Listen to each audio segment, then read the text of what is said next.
How's it going, movie fans? Welcome back to another review on the channel. Today we're looking at one of my favourite movies of all time, period. And I'm not joking here because it really is one of my favourite movies of all time. Richard Jewell, which came out in 2019, is directed by Clint Eastwood. It stars Paul Waterhauser as Richard Jewell. You also got Sam Rockwell, Kathy Bates, John Hamm, Olivia Wilde. So it's, again, like I said, the cast alone is absolutely fucking fantastic.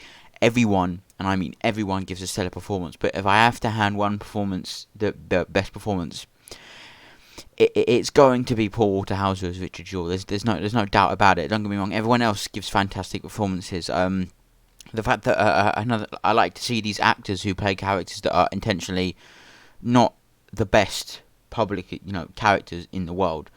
Just characters who are quite mean per se, and one of these characters is the character that Olivia Wilde plays in this movie, Kathy Scruggs, and I don't know if she really was as mean as she was portrayed in the movie, but in the movie she's portrayed as being this really horrible person, and Olivia Wilde nails it perfectly, and that's something I'm really happy with, the fact that that's nailed her perfectly as portraying her in the wrong way. And it's the same with John Hamm. He nails his performance as one of the FBI agents who interrogates Richard Jewell, and again, the entire movie is fucking fantastically shot, edited, scored. It looks, sounds, and feels perfect. It's a very emotional movie to sit through, and the tale that it tells is another fantastic story as well. The tale of the hero turned into the villain by the media, and it's a very powerful and fantastic story. And it's not only that, but I think the trailer for this movie is one of my favourite trailers of all time as well. It's such a fantastic trailer, and I love this movie is one of my favourite movies of all time. And I do have to own because in the United Kingdom, because in America the movie came out on Blu-ray and stuff like that and DVD and blah blah blah. But in the United Kingdom the movie only released on DVD, which I own the DVD because again it only released on DVD in this country. But as you know, DVDs are really kind of piss poor quality, so I do have to. It is available digitally in 4K, so I have to buy that 4K at some point because I can't sit through. I love this film, but I can't sit through it again in the state that in the DVD release. But I like having the physical DVD sort of thing. Again, the two movies, today's movie and tomorrow's movie, which tomorrow's movie is Just Mercy, are two of my favourite drama story movies. That I think personally I'm more sided towards Richard Jewell being the better movie.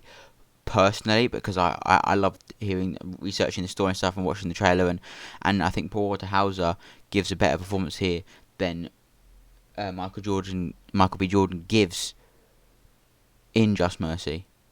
Personally. Again, that's just a personal opinion. I feel like Paul Waterhauser gives a better performance in Richard Jewell than Michael B. Jordan gives in Just Mercy. But aside from that, I think everyone does a fantastic job. Like I said, Paul Waterhauser, standout, stellar performance. Sam Rockwell, a very feisty but quite intriguing performance that shows what he's able to do. Kathy Bates does a very emotional performance in parts as Bobby Jewell. I suppose for those who specifically, unlike Paul Waterhauser, who obviously Richard Jewell, the real life Richard Jewell, is deceased and has been deceased for upwards of 10, 12 years now. But unlike that, obviously Sam Rockwell plays Watson Bryan and Kathy Bates plays Bobby Jewell, and both of those two people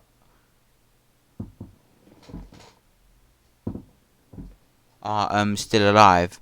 So it just elevates.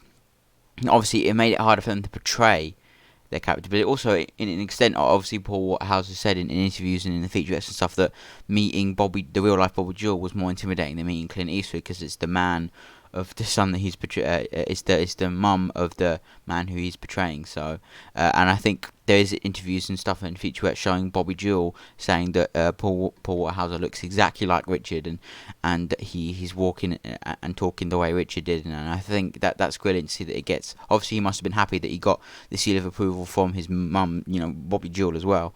So, but yeah, I don't think Olivia Wilde did meet the real life Kathy Scruggs. I don't think so, because I don't think she would have liked the way she was portrayed in the movie. But even still, again, everyone just gives a fantastic performance here. The music here is brilliant when it is there, and I understand why now, going back and watching the film, that there wasn't a soundtrack release, because there is barely any music in this movie, and I think it actually works to the film's on the film's behalf that there isn't any music in the actual film. And again, like I said, it's one of my favourite movies, and my favourite scene in the entire movie is towards the very end of the movie. It's the scene where he's in the FBI office, having sort of almost essentially the meeting with John Hamm's character, and John Hamm asks him the question, "Did you do the bombing?" And then he gives this wonderful like speech, almost. It is a speech, and that whole speech is the most powerful. And I know a lot of people like to bring up the cookie scene, the cookie jar scene, and again that's another fantastic scene. But for me, it's always that final scene that hits home. That the last half an hour of this movie, from that scene all the way to the end, it hits home. The bit where he gets given the letter in the cafe, I nearly cried. Not gonna lie, I started tearing up, because just to see it all come full circle, and it's just fun. Again, like I said, that final scene, the final few scenes in the movie is fantastic, and it's nice to know that clearly Watson Bryan and Nadia Bryan and Bobby Jewell are still in contact, because it says at the end of the movie, at least when the movie came out, that Watson Bryant married Nadia and they had 2 kids, and then Bobby Jewell babysits them every Saturday. So that's just a nice little cool come full circle thing. Yeah, but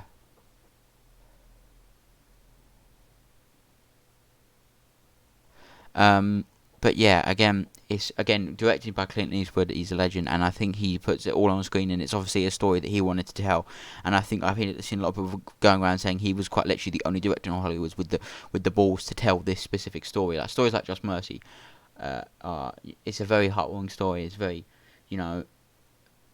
story that wasn't easy to be told. But I don't think with the difference between those two is that Just Mercy is obviously to do with the federal law system and stuff like that, but Richard Jewell is more to do with the media and the government, and telling a story where the government and the media are the bad guys is never going. You're automatically starting with an uphill battle of having to promote this movie. Hence why it wasn't promoted very much, because the shots were fired, and hence why I don't think it was pushed to the point where it needed a Blu-ray release in this country. I was very upset when I found out that it wasn't getting a Blu-ray release, because I want to see this movie in 4K, but I suppose I don't need to really do the Blu-ray. I just need to buy the 4K, which I eventually will do. But like I said, the movie, so powerful, so fantastic. I adore this movie. It's one of my favourite movies of all time, period. I'm not joking. It's in my top 10. It may even be like my second or third favourite movie of all time. I'm not even joking. It's one of my favourite movies of all time. I can't tell you how fantastic this movie is, and I highly recommend everyone go watch it.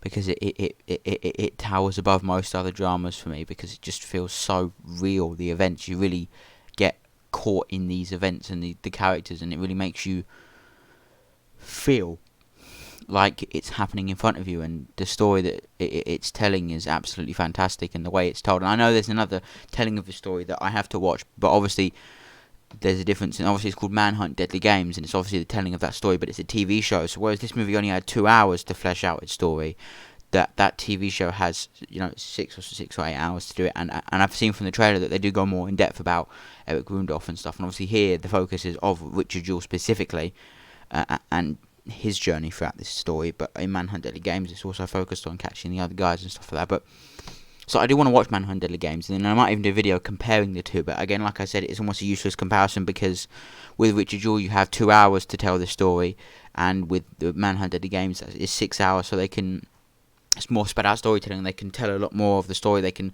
spread it out a lot more, whereas with here, while you have the better actors here, the compromise is that you have less time to tell the story. But with the TV show you have more time to tell the story, with different actors though. So when I first found out about it, and I think that's an interesting story for me to tell, is first finding out about this movie, it wasn't through a post or an advertisement. It was actually through casual browsing of the Warner Brothers YouTube channel, and I saw the trailer and the thumbnail and thought, oh, what kind of movie is this? I wanted to click. I watched the trailer. I was immediately hooked about it, hooked in it, and it's one of those. It's a special movie to me because of how much I was hyped to see it. When it came out in the United Kingdom, I was still in high school, so I wasn't able to. it only did late showings in United Kingdom at like 8 o'clock at night and 10 o'clock at night and stuff, and I couldn't physically go and see them, so I wanted to see it with my friend who also thought the movie looked really good, but I didn't get a chance to see it in the cinema, and it's a movie that I would pay good money to see in the cinema again. But like I said,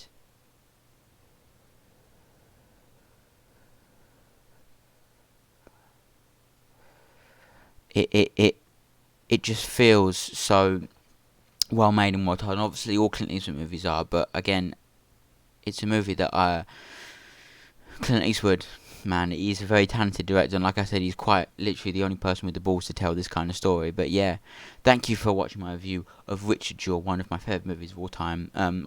Stay tuned for tomorrow's review, which is Just Mercy, and then next week, after we've done these reviews, I've got 2 more reviews left. I don't think I could ever do a review where I watch the DVD version of the movie, because it's so piss poor quality that it actually makes me want to die inside. So I'm hoping to buy the 4K. But see, with the other movie that I'm watching this week that I also have a DVD is The Hun, and I don't really want to buy that digitally because I don't think that's the best movie. But these two, Richard Jewell and Just Mercy, are movies that actually deserve to be shown in or watched in 4K and in HD, because again, like I said, Richard Jewell is a fucking masterpiece. But yeah, like I said, subscribe. I'm so excited to next week finally start the Doctor Who review series. I'm very much looking forward to it. But yeah, thank you guys for watching. Have a wonderful day, and don't forget to hit that lovely round fat subscribe button. Bye bye for now.